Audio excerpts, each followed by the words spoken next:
What's up everybody and welcome to the channel. In today's video, we're gonna compare the DJI Action 5 to the GoPro Hero 13. Now, a little bit of backstory on me. I film automotive reviews for a living. This is my full-time job doing the YouTube videos. I've been using GoPros since the company came out. I started this channel with the Hero HD Original back in the day, and every 2 years I seem to have bought a new GoPro. Currently, I'm using the Hero 10 as my main camera for driving. These are what we mount inside of our cars for driving, and then we also put these on the outside for cool clips. And then on the fun side, if we go snowboarding or something like that, we're using these GoPros. So the Hero 10 has been great for the last 2 years, and now that we are changing everything up, these are the main vlog cameras we've been using as well. Nice camera with a big boom mic. However, we're changing these as well. And currently, this is on the DJI Pocket 3 with the wireless microphone. So that's what kind of this part of the video is filmed on. So my question is, do I stick with GoPro, go to the Hero 13, or stick with everything DJI and go with the Action 5? On top of that, I'm not a crazy techie person. I don't really know half the capabilities these cameras have, nor do I use half the capabilities. What I need in a camera like this, especially when driving a car filming from the inside, I need rich color, I need really good contrast with lighting, especially in harsh light situations. When we have the sun blaring in the car and the car's dark on the inside, I need everything to look good. Audio, I'm not too concerned with because now we're using wireless microphones, so not really a biggest concern. However, there are times where I need the audio from these cameras to be good. So we're gonna compare the Hero 13, which is GoPro's newest camera, alongside the DJI Action 5, which is their newest camera. These were both about 350 bucks. I bought them both from Best Buy, and there's a few deals here and there, especially Black Friday, which is when I'm filming this current video, 2024. And there's a little bit of some bundles you can get, but nonetheless, these cost the exact same. So Hero 13, here is a quick look at it. As you can tell, it looks like what you'd expect with the front and the rear screen. It's gonna come with this mount right here that has the little rubber piece, and that will kind of be like a buckle and clip into here with the adhesive on it. It's also gonna come with one battery, one thumb screw, and USB-C to USB-C. The DJI, you got the camera, of course, front and rear screen. This comes with a curved adhesive mount as well with just that clip. This one has a quick release, which is pretty neat, that you will then screw onto here. And of course, you're gonna get thumb screw, battery, USB-C to USB-C, and a nice skeleton case. So let's go ahead and take a look at the GoPro Hero 13. Basically looks like the previous, the 12, 11, and the 10 on the outside. On the bottom, you are gonna get a spot right here to screw on a tripod mount, which I find very helpful. And then we have, of course, the legs that pop outwards. The battery, you pull this side down, kind of got to use 2 fingers, SD card slot in there, and then you can go ahead and pop in the battery. Now from here, we just press the one side button, and we are on. So here's a good look at the screen, kind of basic, what you would expect. It's actually pretty easy to go through all of your settings. You can adjust the framing, how you'd like it to actually film, which is a pretty nice touch for the camera. You can swipe left and right to change different views.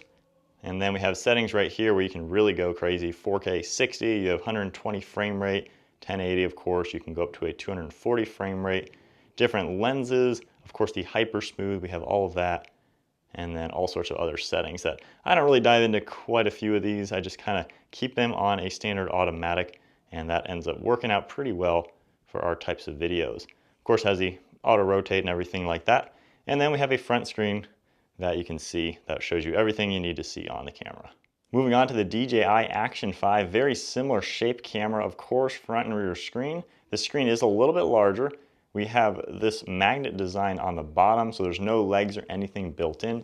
You simply take this, and the right way, it'll clip into place. So that is a pretty neat touch. On the one side, we can pull this down, and you're gonna see a USB-C port. And then on the other side, we push this and pull it up, and we have our battery as well as the SD card slot. So if I go ahead and pop that in, super easy, press the button once, and the camera turns on. So I feel like this may take just a second more to turn on. However, this one turns off instantly versus that taking about 5 seconds. This screen is also larger, which is nice. You can scroll from the bottom and very easily change all the resolution. Frame rate is all really good. You can go here. You can change your different views as well. We have 3 settings versus a few more in the GoPro. And then we have the different steadiness. You can change that as well. A few more designs, swiping there. You can toggle there, and you can see we have tracking, slow motion, nice little click for everything. Tapping here for all our different videos that are already on it. And then swiping from the top, you get a nice menu as well, which is a lot of shortcuts. You can change all sorts of different settings. Both cameras honestly have about the same amount of settings and features. They are very competitive. You can change the orientation, swipe over. One thing cool, this has an internal hard drive. So we have 47 gigs along with your SD card. That is a huge plus. And the front screen is touchscreen. So if we go ahead and touch this one, you can do all the same things. That is a huge plus, especially when mounting your camera. You can easily adjust things, view things, and take a look at everything on the front side of this camera. Starting a test with the GoPro Hero 13, I'm just in the 4K 60 at the normal wide view, arm's length away on a small handheld. So this is basically what the talking is gonna sound like from the built-in audio. Of course, you can use a wireless microphone or the media mods. We have the sun directly behind me, so at least you can kind of get a pretty good idea of how the lighting looks with me more on the backlit side. And then as I enter staring at the sun, hopefully you can tell that. Now we do a lot of automotive videos, so take a look at a white car with this lighting. We can take a look at how everything looks. And of course with the sky in the background, the shadows coming around to the darker side of the car, which is the front. And then even just looking at scenery, the mulch, the bushes, the grass, all the color, and what it does as I make my way up to the sky, looking at all the coloring. And then if we go into the interior, how it looks from the brighter outside into the darkness, how quickly everything gets nice and colorful, how well you can see the interior and see outside through the glass. Onto the Action 5 4K 60, and both cameras were just kind of in the default stability. So once again, arm's length away, seeing how everything looks with the sun behind me and seeing all that. Same built-in audio right now. And then as we see the colors, looking up at the sky, the colors of the bushes, the green back here, and then seeing me more front lit. And then as we walk around the car, just see how this looks with the lighting and the colors, as well as stability and all that other good stuff. And then entering the car, always the most tricky thing, just to see how it goes from brighter to darker, how quickly it can adjust. And especially seeing the interior as well as through the glass, how well everything stays more consistent is always a big thing for us. We don't want the glass to be washed out and the interior just to be pitch black. So you can get a good idea of how this all looks. Onto the Hero 13 with Super View. This is normally how we use our Hero 10s for the point of view driving. So let's take just a look at what it feels like sitting inside a car. Just normal. I'm looking straight. I can see under the camera with my head strap, of course.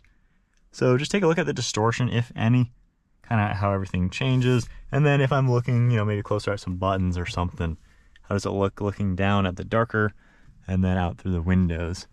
So not too bad in Super View. Now let's try the next one. And there is Hyper View. So as you can tell, hopefully a bit more wider. Take a look at the distortion, if any. And then same thing, just kind of looking downwards, how visible are small icons and things like that. Anything distorted when I kind of turn my head up and down and around. For the Action 5, we are now in the wide setting, so one step up from the D-Warp where we were in outside. So, how does wide look as a POV camera? Can we still see some of the finer details in the car, looking in the dark area and then quickly going up to the bright? Anything warping or looking distorted? Not a bad view, not quite as wide angle compared to the GoPro so far, but now let's go into the wider view. So for ultra wide, as you can tell, definitely a little bit more wide angle as I can tell from my view, seeing the screen up in the air. But once again, anything weird, distorted, coloring, finer details, things like that. POV drives, we want to be able to see the interior, but also see out the windshield and everything. So not a bad way to go in this. Anything wobbly, a little bit shaky or not. There's the widest view. So for the Hero 13 now, we are also using the linear and internal audio. Obviously, for driving, I would have a wireless mic set up, but at least you can get an idea of the internal audio while driving. But more importantly, as I drive into the sun, dark interior, bright sunlight, this is a hard angle that I've had to deal with cameras in the past. So let's see how the Hero does.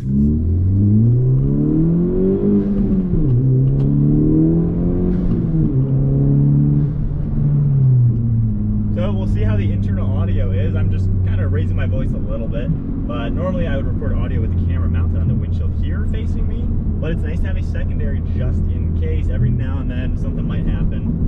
But the lighting, the coloring as a B-roll driving camera is really important to me. So there's linear on the Hero 13. Moving on to the Action 5. Now I will say, having the front screen have touchscreen, I can make an adjustment from here if needed because I can't see the back of the camera. That is a cool touch. And then the quick release, of course, makes it a little bit easier going from maybe the head strap, pop it off, pop it right onto the mount right there. Now this doesn't have linear, so we're just in the D-warp normal, and we'll see how everything looks and sounds.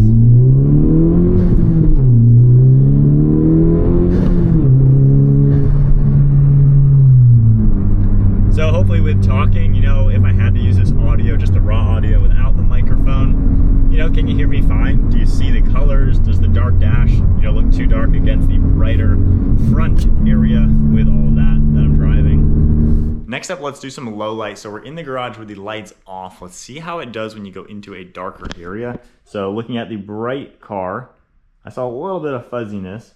And then as we make it outside, not too bad.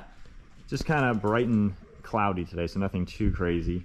And then going back in, seemed like it adjusted pretty decent from in and out. Even if I'm showing something over here, you know, it doesn't look like it's all washed out over there. And then if we go into a black interior, how does everything look? Because this is pretty critical with the coloring, especially looking backwards in the car.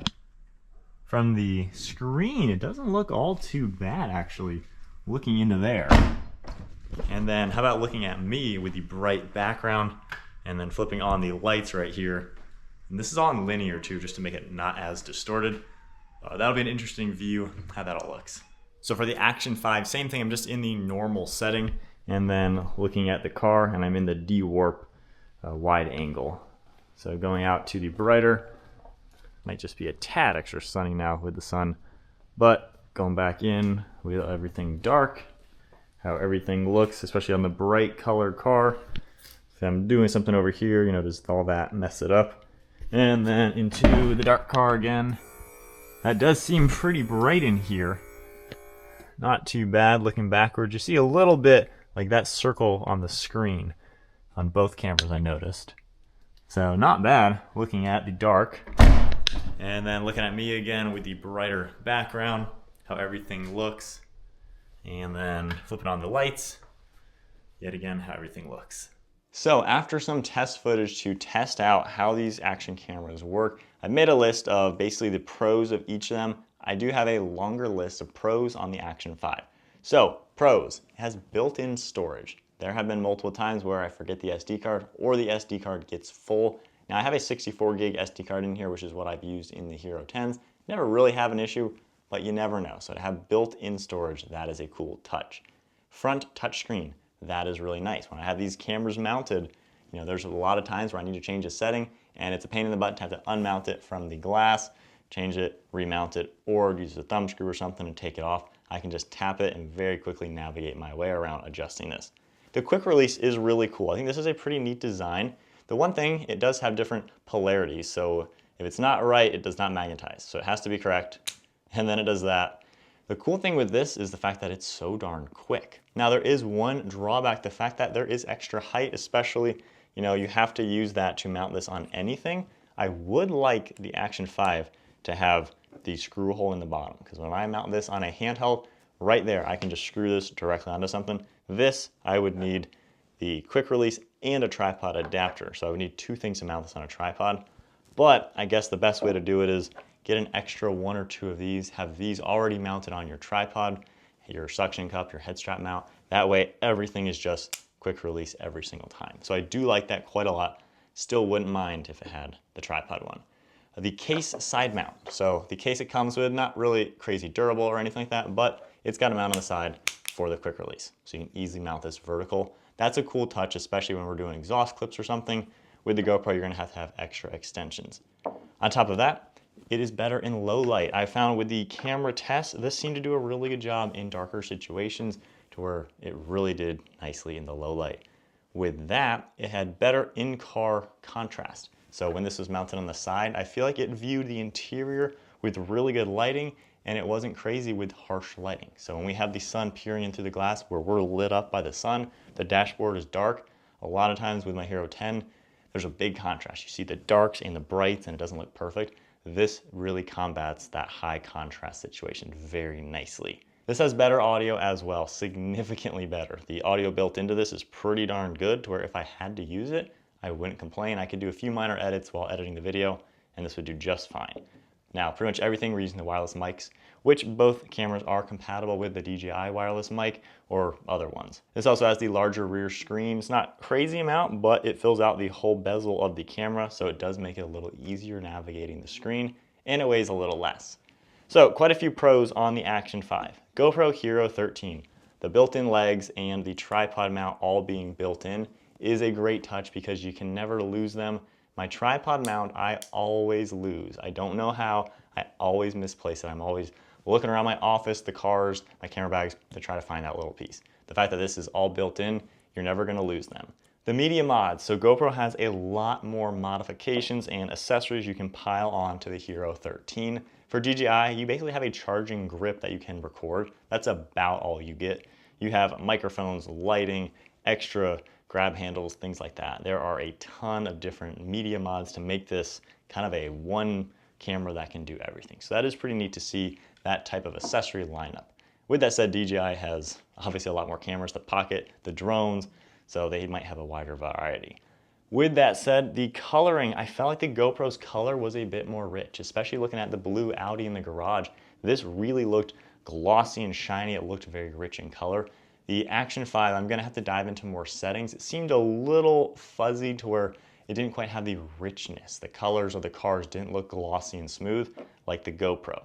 So that's kind of a toss-up. Those are probably some of my biggest things that I'm looking for in a camera. I want the color to be rich, but I also want the lights and the darks to not have a crazy harsh contrast.